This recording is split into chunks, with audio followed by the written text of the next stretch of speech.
অসমৰ মুখ্যমন্ত্ৰীয়ে কৈছে যে অসমৰ খিলঞ্জীয়া মানুহ যদি সুৰক্ষিত হ'ব লাগে তেতিয়াহ'লে অসমৰ খিলঞ্জীয়া মানুহৰ হাতত বন্দুক দিব লাগিব। শিৱসাগৰত যিটো মিয়াখেদা আন্দোলন চলি আছে এইটো মই পৃষ্ঠপোষকতা কৰিছোঁ বুলি মুখ্যমন্ত্ৰী হিমন্ত বিশ্ব শৰ্মাই কৈছে। শিৱসাগৰৰ খিলঞ্জীয়া মুছলমানেও যেতিয়া প্ৰতিৰোধ কৰি দিলে, খিলঞ্জীয়া মুছলমানেও ক'লে যে আৰে ভাই আমি খিলঞ্জীয়া মুছলমানক তোমালোকে কিয় আক্ৰমণ কৰিবলৈ আহিছা এই বুলি যেতিয়া ক'লে তেতিয়া অসমৰ মুখ্যমন্ত্ৰীয়ে আইন হাতত তুলি নল'বলৈ কৈছে। শিৱসাগৰত যিটো মিয়াখেদা আন্দোলন চলি আছে এইটো মই পৃষ্ঠপোষকতা কৰিছোঁ বুলি মুখ্যমন্ত্ৰী হিমন্ত বিশ্ব শৰ্মাই কৈছে। নাম্বাৰ 1। নাম্বাৰ 2, অসমৰ মুখ্যমন্ত্ৰীয়ে কৈছে যে অসমৰ খিলঞ্জীয়া মানুহ যদি সুৰক্ষিত হ'ব লাগে তেতিয়াহ'লে অসমৰ খিলঞ্জীয়া মানুহৰ হাতত বন্দুক দিব লাগিব আৰু সেই বন্দুকেৰেহে খিলঞ্জীয়া মানুহে নিজকে মোকাবিলা কৰিব পাৰিব।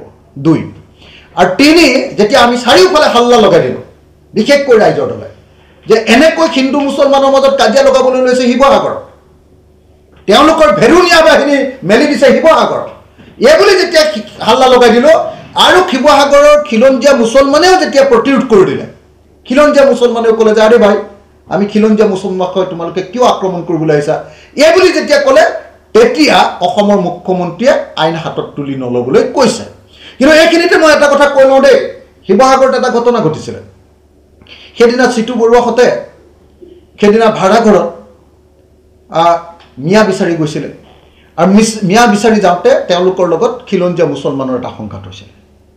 খিলঞ্জীয়া মুছলমানৰ সংঘাত হওঁতে এজন শিৱসাগৰৰ যুৱক, তেওঁৰ নাম ইউনিছ তামুলী। ইউনিছ তামুলীয়ে এটা বক্তব্য আগবঢ়াইছে, সেইটো মই কোনোপধ্যে সমৰ্থন নকৰোঁ।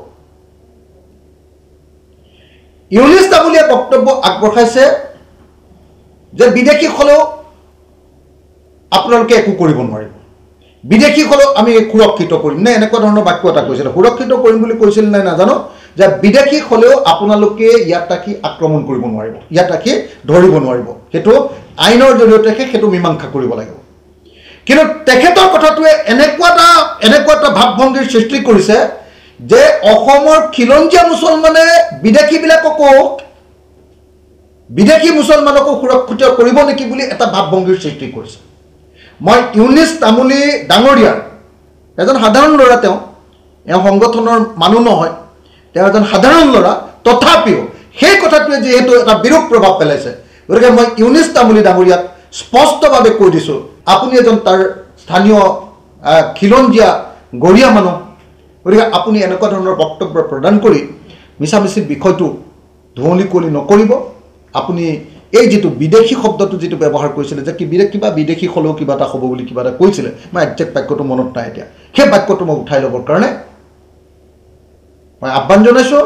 আৰু ইউনিছ তামুলীক এনেকুৱা ধৰণৰ এই ধৰণৰ অসমীয়া মানুহক আৱেগত আঘাত কৰিব পৰা বক্তব্য ভৱিষ্যতে প্ৰদান নকৰিবৰ কাৰণে মই আহ্বান জনাইছোঁ।